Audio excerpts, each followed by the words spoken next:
start, so if I can have your attention. Welcome, everyone. I think Andy would be pleased to see so many bow ties out there in the audience. He always wore one, and that was his look, and I think you're paying a nice homage to Andy here. Before we start, I'd like to thank a couple of people. Ernie Brazier, who put together the slideshow that you've been enjoying, and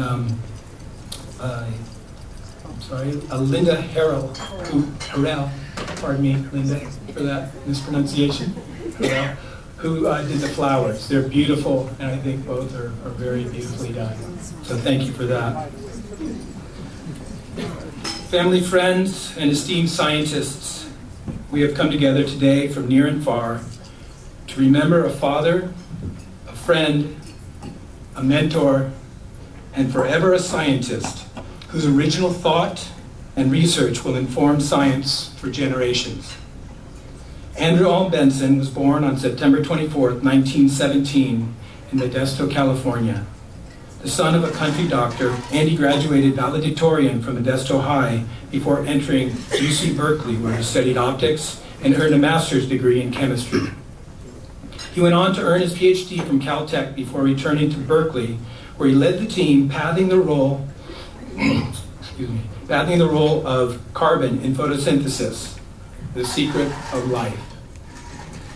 He was elected to the National Academy of Sciences, the American Academy of Arts and Sciences, and the Norwegian Academy of Science and Letters, winning many awards and honors along the way.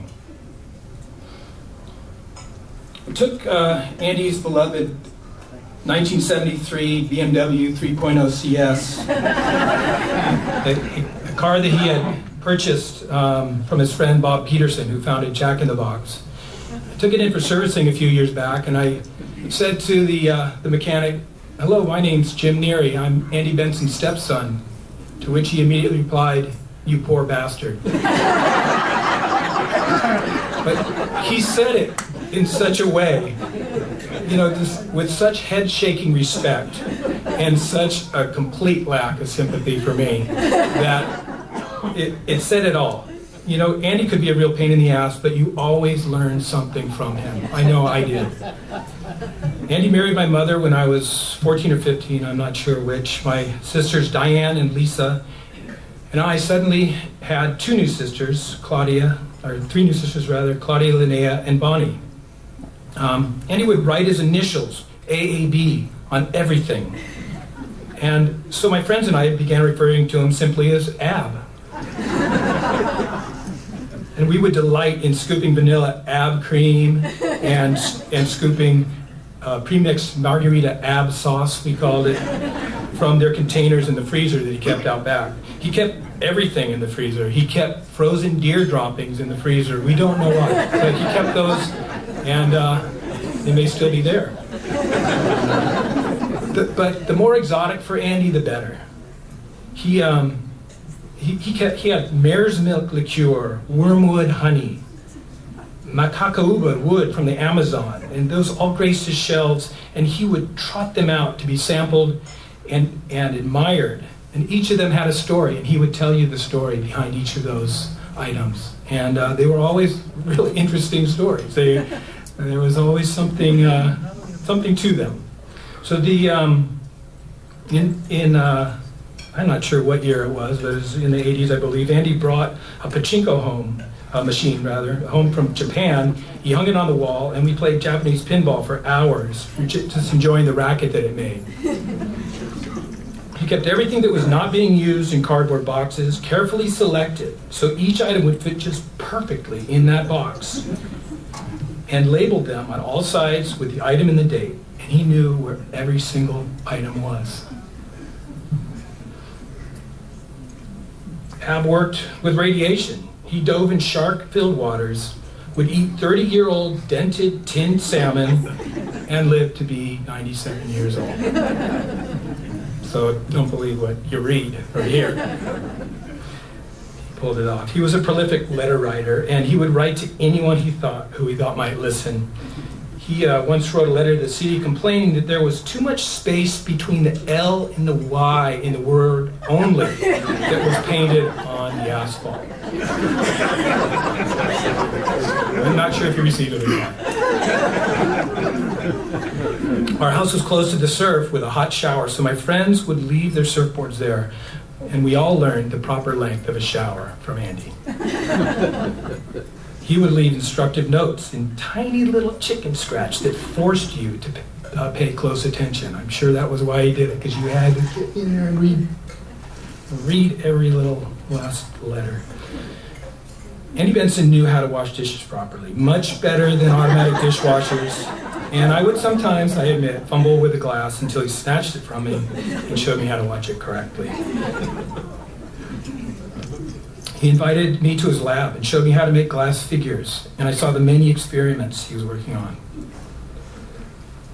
That was when I first understood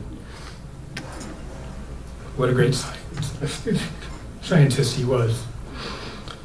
He took me on an expedition in a styrofoam canoe through the mangrove swamp he had helped create in Mission Bay to study how these amazing plants can survive in salt water. And he would rattle on about the science of this to me. I had no idea what he was talking about, but I could see the salt deposits on the leaves, and I knew that what he was saying was backed up there right there in person. So I did learn a lot. His desk was always a clutter of paper and objects he had collected over his lifetime. He would hold one up and say, "Do you know what this is? It's a whale's pecker bone."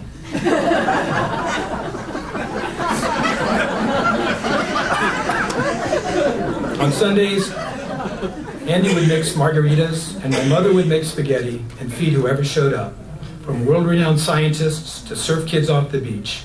I wish now, excuse me, that I had paid more attention to what was said then. Andy passed away peacefully on January 16th, 2015, one hand held by Dee, his wife of 44 years, and the other by Hortensia, his favorite caregiver. What a way to go. The day before he died, Andy asked to use the restroom, and when he was informed that his room didn't have one, ever looking for improvement, he let fly the rare bird. Even Jack in the Box has a bathroom.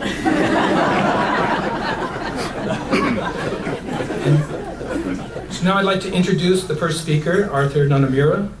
Arthur is a fellow University of California alumnus, a Scripps Institution of Oceanography Marine Research colleague, and co-author on many recent articles with Andy and his longtime friend. Arthur?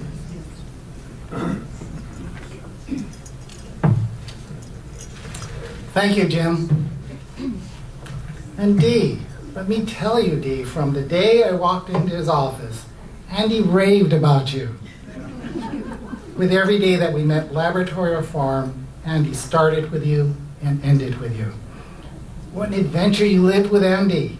And you did it with grace, adding to his life humor, fun, and relaxation. I saw this. You embraced Andy with your abiding love. You lit up his life. Now I have a little preparation here.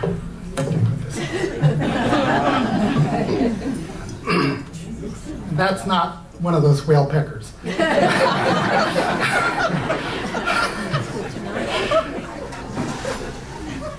So let's reset a little bit, and may I ask you all here and now to concentrate on one happy image that brings a smile to your face. Now who do you see? Andy, of course. It's marvelous. So hold on to your vision of Andy for a moment and add to the setting. You are atop a mountain, around a campfire, and Andy, wearing his Stetson, stokes the coals and bright flames illuminate your faces. You are radiant and smiling from cheek to cheek, warm and cozy. Then imagine Andy turning to you and asking, "Do you know what wood is made of?" Wood is made of sugars. Yes, yes, long chains of sugars. Isn't that right? When wood burns and you are seeing the light and feeling the warmth, you are sensing the release of the sun's energy that was stored in it? Well, that was Andy. He always explained things with amazing clarity. Andy studied the things that make up plants: light, air, water, and minerals. He knew the elements by heart, right down to their isotopes. When Andy looked deeply into the carbon molecules of plants, he made a discovery that shook the world. He handled radioactivity to track the theory of everything of plants. And he did this at a time in the 1950s when only the bravest of the brave would dare handle man-made atomic materials. Everybody was afraid of these atomic materials. In 1962, he was named laureate by the Ernest Orlando Lawrence Award for elucidation of this theory. He developed what is now known today as double labeling techniques with hot carbon, hot hydrogen, and hot phosphorus. And he was recognized among the greatest explorers of the 20th century. But he accomplished so much more in the 21st century.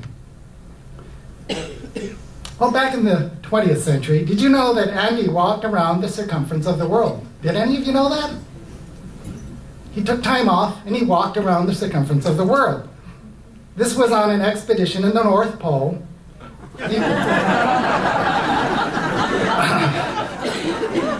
They identified the North Pole. He walked a 10-meter circle. That was the circumference of the world that he walked. But he did walk the circumference of the world. He traveled to the end of the earth, Tierra del Fuego. He also went to Lizard Island, in the middle of the Great Barrier Reef, way out there, to find the biggest bean in the world. The bean itself is about the size of a hockey puck. And that could have fed the world. Still can, because D has that bean, which you might plant it. And he was an honorary citizen of Alert Bay, British Columbia, where he returned annually. In order to get there, Andy packed a portable laboratory into an old van for that long, long drive. The instrumentation was sophisticated, but by the time I saw it, the old van, it was a truck van, was held together with baling wire and rubber bands. It only made the round trip because Barry was pedaling inside. Barry's going to be one of our speakers.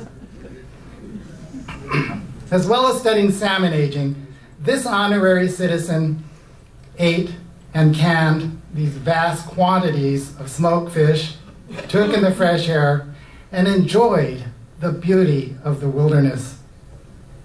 These were such happy times that he founded the Alert Bay Marine Society.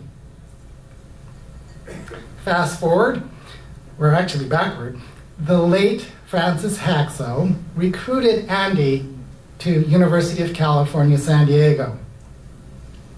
After which Andy built Hubbs Hall into the premier biology powerhouse that it is today.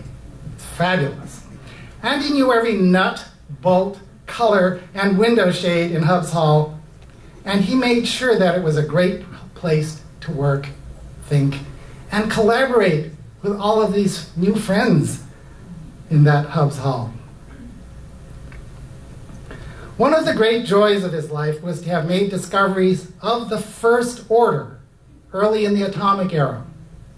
But Andy, you know, he never stopped. He carried forth science, seeking the truth every day to the last, continually adding to his discoveries by rigorous research on waxes, arsenic, and aging, and cabbages. It was amazing. At age 75 for Andy, I was still young, but at age 75 for Andy, I teamed up with Andy, and we went back to work on the path of carbon in photosynthesis, culminating last year in a cycle that is new to science. I was glad to work with him to fulfillment of his vision and recognition of the grand dignity of Andrew A. Benson for conferring the greatest good on mankind. So in a word, what did Andy give to the world? When you do this, you can hear the sounds of the ocean. You could be in Arizona. You could be at the North Pole, and you'd still hear the sounds of the ocean every time. Like hearing the sounds of the ocean in a seashell.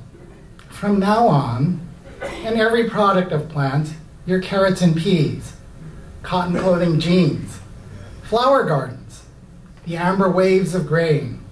From now on, in every plant and in that wood log aflame at the campfire, we'll always see the great power of the sun. And you and I, all of us, will feel the warmth of Andy's precious smile. Thank you.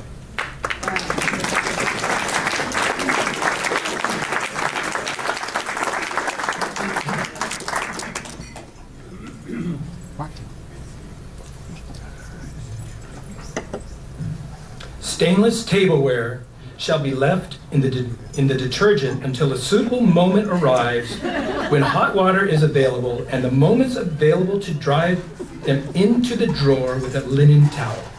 Andrew Alm Benson. My sister Diane, sitting up front here, Diane Stern, remembers Andy in this way. Andy brought flowers up to my wedding for the cake. I think they were called Hoya. We didn't know he was going to, and they were beautiful. I remember seeing grandkids sitting on his lap in his study playing Winnie the Pooh on the computer, and he played a long time with them. He obviously enjoyed it. I'd like to introduce our second speaker now, George Lorimer. George is a distinguished professor from the University of Maryland Department of Chemistry and Biochemistry and a fellow member of the National Academy of Science. George.